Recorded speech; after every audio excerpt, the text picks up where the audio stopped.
All right, good evening, class. Welcome to week number 4. That is right, week number 4 of your summer school reference class 7314. As always, I'm your professor, Dr. Jace K. Austin. And today, what we will be going over is we are first going to do a state of the course address, and I'm going to say a few words about the LibGuide assignment, which will be due in late July. It's not quite due yet, due in late July, so you've got a little less than a month. I'll be talking about that a little bit, and then I'm also going to make sure you all are aware of the Journal Finder and interlibrary loan features that we have through our library website, based on some feedback that I was getting as you all were completing your virtual reference interview practice assignments. I do think that before you turn in your Wikipedia edit, you probably do need to be aware of the existence of the Journal Finder feature at the Mizzou Library, as well as the interlibrary loan feature. All right, so we're going to get started by again doing the state of the course update, and that's going to be mostly me talking about the LibGuide, and then from there we will talk about those other things. So first, let's talk about the state of the course. Pretty much everybody is on task right now. I don't have people who have outstanding assignments, so that's good. You all are turning your assignments in on time. Your discussion board posts are actually very, very good, and you all are engaging with each other at a very high level, which is not something that I see all the time. So the fact that you all are engaging with one another on a very high level, that also speaks very positively to just to, the synergy that we have as a class, and the effort that you all are willing to put in as you get through. I know, again, that this is stressful going through just going through this type of a class during the summer, but you all are doing just fine. And believe it or not, there is going to be a little bit of leniency in how I grade. I still expect quite a bit of good work from you all. I still expect high quality work, but there's going to be a little bit less of a, sorry about that runny nose. There's going to be a little bit less of an interrogation, I would say, of how high quality your work is going to be because you have less time to do it. And that's going to be especially the case with the LibGuide. I give the spring and fall classes about a month and a half to complete the LibGuide, whereas with you all, you're going to have about a month or a little less than a month. So there's going to be, I am going to say that there's still going to be high expectations with the LibGuide, and there are actually, I'll get back into this in a second, there are actually some unstated expectations that are going to be included in the LibGuide, but all in all, I'm not going to grade you all as harshly on the LibGuide as I would grade my spring and fall classes that have more time to do it, okay? And what I'm going to do, and I did this in the spring too, so I don't want you all to think that you're just getting shortchanged because you are a summer school class. I did this in the spring. So what happened was, I believe it was fall 2021, I did one of my recordings, one of my check-in video recordings, and focused it on the LibGuide. I did that in fall 2021, and whereas my previous recordings had this situation going on, either where they were making people a little too comfortable or a little too uncomfortable with the assignment, finally in the fall of 2021, I finally got things right and got a proper balance there. And so the students who watched the check-in video for fall 2021 about the LibGuides, they understood the assignment more. They understood expectations for them a little more, but they also were not nervous about. They were not nervous about, oh man, this is a new software and the expectations aren't completely clear and all this and all that. And so it really soothed their nerves. And so I had the some of the highest performances in fall 2021 on the LibGuide assignment that I'd ever had. So I just recycled that. I presented that check-in video in spring of 2022 as a supplement to the actual check-in video that I did for them. And then I did also put the a tutorial video that's actually produced by LibApps. I put that out there. And so between having all three of those resources, the regular check-in video, the check-in video from fall 2021 that goes in depth, and then the tutorial video from LibApps, between having all of those things, my students in spring 2022 were also a little more comfortable with the assignment and were less panicked than some of the previous classes. And I do want there to be, I want to rein in the panic as reasonably as possible, because, of course, when people are panicked, that creates work for everyone, it creates nerves for everyone, and it makes people not like the course as much. So I am trying to go ahead and get I'm trying to go ahead and give you all those resources now so that you do not run into panic and get nervous later. Now, the first thing that I need to address is why this is out of order. So if you look at the syllabus and the modules, you'll see that the LibGuide is actually due after the Wikipedia edit assignment. And yet I'm talking about the Wikipedia assignment after I talk about the LibGuide, or I'm talking about the LibGuide before I talk about the Wikipedia edit assignment. So there is a reason for that, and the reason for that is the LibGuide assignment just takes a lot longer. So the reason why I'm going to go ahead and talk about the LibGuide assignment first, even though it's due in about 4 weeks, as opposed to talking about the Wikipedia assignment first, is because it's going to take you all a few days, if not a few weeks, to finish the LibGuide. But the Wikipedia edit assignment, some of my students are, most of my students finish the Wikipedia edit assignment in like 1 or 2 days. It doesn't take them very long, and so therefore you can go ahead and get the students prepared for and braced for the LibGuide before you get them braced for the Wikipedia edit assignment, because the Wikipedia edit assignment is a lot less time consuming. Excuse me, again, most people do that assignment in about 2 days, and so 1 day or 2 days. And so I figured that in order to give you adequate time to do your best on the LibGuide, in order to give you all the adequate amount of time to complete the LibGuide, I do for the summer class, I'm doing the LibGuide check-in video first, and we'll do the Wikipedia check-in video next week. So that would explain that. Now, again, as I mentioned earlier, I do have some, in this case, I have some unstated expectations for you all, because if you all looked at the comments, the question and comments section in the class, what you'll notice here is that I do say that when it comes to the semester-long project, I will not have unstated expectations or hidden expectations of you. So I say that, and that sounds nice, but the problem is with the Wikipedia assignment, that's not the case. With the Wikipedia assignment, unfortunately, there are some hidden expectations, unstated expectations, and really what the LibGuide assignment serves as is a discovery assignment.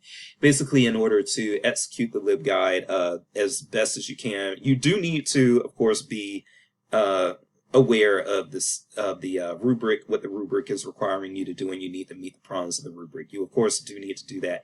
However, outside of that, the way to perform the best on the LibGuide would be to actually do a lot of Googling and a lot of searching, because I will be grading and counting points off for if you do things like if you fail to, let's say you fail to use a color scheme, for instance, that makes your words easy to read. So like if you have like gray text, gray text with a gray background in your LibGuide, like a light gray text on a black or on a dark gray background in your LibGuide, that's going to be something that's hard to read, and you would get points taken off if you do something that makes your LibGuide not as easy to read, for instance. Or if you if your LibGuide isn't, if it requires too much scrolling, that's also an accessibility issue. Those who are differently abled may not be able to digest the information enough or digest it properly if it requires too much scrolling, and they don't have enough access to what should be seen on the screen at one time. So if your LibGuide requires too much scrolling, again, that's a issue for the differently abled, and that's something that I may require. That's something that I may also count off for. And you'll see when you're creating LibGuides, one of the ways to avoid all of that excessive scrolling is to use tabs and to just spread your information out in tabs. But you do have to have some sort of logical order and logical organization to your tabs. And you'll see me explain that a little bit more in the fall 2021 video that I'll be linking in the same announcement here. Okay, so be aware those things. There are going to be some unstated expectations, but the way to get around those unstated expectations is again to Google and see what best practices are for your LibGuides. You'll find tons of stuff. Look at some examples of LibGuides. You can just Google around for examples of LibGuides, and again, I mentioned that in the fall 2021 video that I'll be posting up. If you do those sorts of things, then you should be fine. One other thing that I want you all to keep in mind is that people actually tend to not get perfect scores on the LibGuide. This course is set up so that even if you lose like 3, 4, or 5 points on the LibGuide assignment, if you have been doing well elsewhere in the course, and you should still get an A in the course. Okay, that's the way it's set up, because you are here to learn. I'm not expecting you to put together a perfect LibGuide. I'm not expecting you to put together a professional or expert level LibGuide as a student. But the way that you're going to learn is you're going to put that LibGuide attempt together, and then I'm going to grade it. And I am going to take points off for the things that I think you did wrong or not up to snuff with the rubric and that sort of thing. But what I want you all to do is kind of correct your mistakes and know that these are some mistakes that you wish to avoid once you actually get into professional practice. So I hope that makes sense. So very few people actually get a perfect score on the LibGuide. If you're a perfectionist, you might want to let that go, because the LibGuide is not set up for you to get a perfect score, but the LibGuide is still set up so that if you don't get a perfect score on the assignment, it does not necessarily mean that you won't get an A in the class. So I want you all to be aware of that. Now again, in order to put together the best LibGuide that you can, some of the things that you're going to want to do is you're going to want to do a lot of Googling. You're going to want to Google for LibGuide best practices. You may want to go to YouTube and Google LibGuide tutorials. You probably want to Google and find some other LibGuides to see what some other people are doing. And once you do that, you'll get all these ideas, and then just make sure that what you're doing is appropriate for your audience. And I'll talk about that a little bit in the fall 2021 video. So if your audience is elementary school kids, then you might have more leeway to do some creative things than if your audience is law students. You know what I'm saying? But I will still reward creativity. I will reward good aesthetics. I will reward if things look good, if they're organized well, all of those things. Okay. So I want you all to have fun with this. And by the way, when I say that I want you all to have fun with this, another thing that I'm going to mention is that you can focus your LibGuide and your Wikipedia edit assignment, by the way. Both your Wikipedia edit assignment and your LibGuide, you can make the subject something that you're interested in. I know that there's language in the course that says it has to be scholarly or it has to be one of these examples or something like that. Nah, to hell with all that. Do something that you're going to enjoy, because I want you all to enjoy the class. So if you are, let's say you're a big fan of the Wu-Tang Clan, or you're a big fan of Seinfeld, or your hobby is gardening or something like that, you can do your Wikipedia edits and your LibGuides on those types of topics. I'm perfectly fine with that, as long as you do the assignment right otherwise, okay? And if you're not sure whether or not I'll accept the topic, just email me and ask me, and I'll give you a yes or no. If I tell you you can't do a specific topic for the LibGuide, it's probably because I don't think that you will find enough resources for that topic in the to create a LibGuide, and I might ask you to just broaden the scope of your focus. Now, as far as what's acceptable as you are preparing to do the LibGuide, yes, it's acceptable to watch tutorial videos. It's acceptable to review best practices, and this is a kicker and something that you probably want to pay attention to. It is actually acceptable. I have no problem with you all if you have a coworker or somebody you know who can kind of walk you through the LibGuide creation process. Yes, you can have that coworker or that person who's familiar with LibGuides. You can have them train you or walk you through the process and walk you through creating your LibGuide, because that's how library learning works most of the time. Most of what you learn in your library job, once you become a librarian, is going to be stuff that the way you're going to learn most of the time is one of your coworkers is going to give you a little bit of a dry run. They're going to kind of show you very quickly what a software or a database or whatever can do. and then they'll go through maybe an example or two with you, and then they might have you do something while they watch, and from there it's up to you to get the practice that you need. But having said that, one thing that's going to help you be successful in librarianship is if you are able to actually follow directions, if you are actually able to learn based on demonstration and that sort of thing. So I'm perfectly fine with you all having somebody walk you through the process of creating the LibGuide. What you cannot do, however, what you cannot do is you can't have somebody create the LibGuide for you. Okay, so that's pretty much it with this. If you have any other, if you have any questions, just let me know. If you're unsure as to whether a source type fits what's required in the LibGuide, because there are various source types that are required in the LibGuide, and you'll see that in the rubric. If you're unsure about whether or not something fits, again, you can email me. I can also possibly help you. You need to try to do the work on your own first, but I can help you try to find sources if you're up against the wall and can't find a particular source that fits a particular category, okay? So you can reach out to me that way via email as well. All right, and that's pretty much all we need to do as far as the LibGuides are concerned for now. Again, you can watch the tutorial video, which is like an hour long, and then you can also watch my Fall 2021 check-in video about LibGuides, and that will probably calm your nerves and allow you to see what exactly I am expecting and what I want you all to do. And that video is also about an hour long, so and this video is going to be about 30 minutes long. So you got 2.5 hours of video to look at this week if you choose to, but reviewing these things may also, again, help you with your performance on the LibGuide, but we don't need to talk about the LibGuide anymore in this video. So let's talk about Journal Finder and Interlibrary Loan, because I do think that knowing about these resources is going to help some of you all, particularly on your Wikipedia edit assignments. So let's roll. All right, so yeah, let's go ahead and look at these library features. All right, so let's go to the Mizzou Library website, and what we're going to first do is make sure that you all are aware of the Interlibrary Loan. Make sure you're aware of the Journal Finder resource. All right, so let's go to library.mizzou.edu. 1 moment, please. All right, so from the homepage, here's the reason why I'm showing you all this, and it'll make probably a lot more sense once I actually run through this. Let's actually open up another tab here and go to Google Scholar. So let's say, because you're going to have to, I know that some of you, this is your first semester in graduate school anyway, so one thing that you're going to have to do is you are going to have to, throughout your time at CISL, you're going to have to find articles, you're going to have to find information that you can use and incorporate in your papers and projects and what have you. A lot of you are going to be getting a lot of your papers from the Mizzou Library. Some of your resources from the Mizzou Library. You're probably also going to get a lot of them through Google and through Google Scholar and maybe even your local public libraries.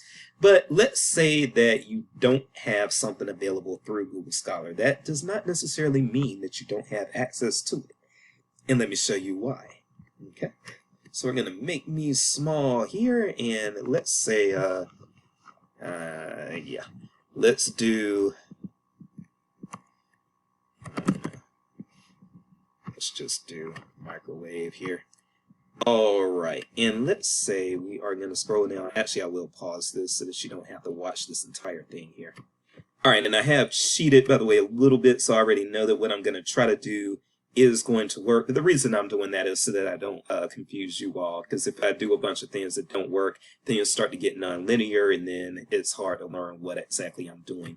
But let's take a look here. So let's say you're on Google Scholar. Now, all of these things that you're doing, like search for microwave for whatever reason, all of these things that have these little links here are going to be things that you should have immediate access to. Okay? And this is like open source access, so you don't need to, not open source access, but open access. So these are things that you aren't going to need to actually go through the library and try to pull up the full text to. If you see these little links here, it means that your full text really should be available without having to log into anything or use any library resources. It's open access. But let's look at this guy here. And again, I've already done something with this, so I already know it's going to work. but it's not going to work 100% of the time, but I wanted to get an example that does work. So as you can see, there is no link here. All right, but we do have the information we need in order to, come across this article if it is an article that the Mizzou Library does have. So now there is one very easy way to do this, and that would be for a lot of articles, this one included, all you have to do is click the link. If the cookies to the library that you work with, if those cookies are still stored on your computer, then a lot of times this will just prompt a login to the university library that you actually use. However, if you do not see, if you are not a member of a library or you don't save those cookies or whatever the case may be, then clicking this won't automatically prompt you to a login to log you into your library. And if that's the case, here's what you can do. So this is our journal title here, and this is our year. We don't have our volume and issue number here, and I know that if I click this, it's actually going to log me in, so I don't want to click it because I'm trying to demonstrate something. But yeah, let's say that okay, that didn't do what I wanted either. But yeah, let's say that we wanted to just kind of find this. For one thing, a lot of times you can just start out by putting the article title right here and doing the search. And a lot of times it will show up, but that is certainly not 100% of the time. So what you might want to do is look for and then go to here, a specific journal. And if you go to look for a specific journal, and again, I've already done this, so I know it works, but the title of this journal is Carbon. So if I put in Carbon here, then what I'm going to come back with is going to be 2 options for full text access through Mizzou's library. And you probably actually want to go with Science Direct because this option is for paper copies and that's a slower process. But if we wanted to get that full text online, we could then, for one thing, again, you want to be aware of the date. So we've got 2020 here and we've got 1998 to present here. So 2020 should be included. So let's try this. And we go in and all issues is this. If this is something that only comes out, oh no, okay. It would have been much more helpful to us if this was something that only came out once per year, since we don't have the volume and issue number, but it looks like this is something that comes out 12 times a year. Give me 1 second here. Then what's great though, if you don't have access to the volume and issue number here, if you don't have it right here, and if you can't click it and get to a page that's going to show it to you, you can still use the Cite tool and it'll come in handy. So if I click Cite, what you'll see is Carbon 168, 2020, 606 to 623. So this is volume 168. Now, thankfully, it looks like with this particular with this particular journal, it looks like they don't have issues within the volumes. But if you did have issues within the volumes, that would change what we do a little bit, but not too much. However, we just have volumes here, and so you have volume 168, and we know from this 168 that that's what we're looking for. So you can come back over here, click on volume 168, and then you can. Oh, there are a lot. Oh, this is a very, very thick journal here. But we can scroll down. We started here on page 606. So we could actually keep scrolling until we got to page 606. And there it is. So this is the full text to this article that we were looking for. And then you can just download the PDF. And there you go. And you got that entire thing right there. All right, but what we do need to do now is we need to find out what we're going to do if it's not available through Google Scholar and it's not available through the Mizzou Library. That's when you want to use Interlibrary Loan. Let's show you how to do that. All right, so if we ever need to use Interlibrary Loan, I'm going to show you when you would use it, and I'm going to show you what the process looks like. All right, so let's go back to Google Scholar. And I'm going to find a different search. Let me pause here.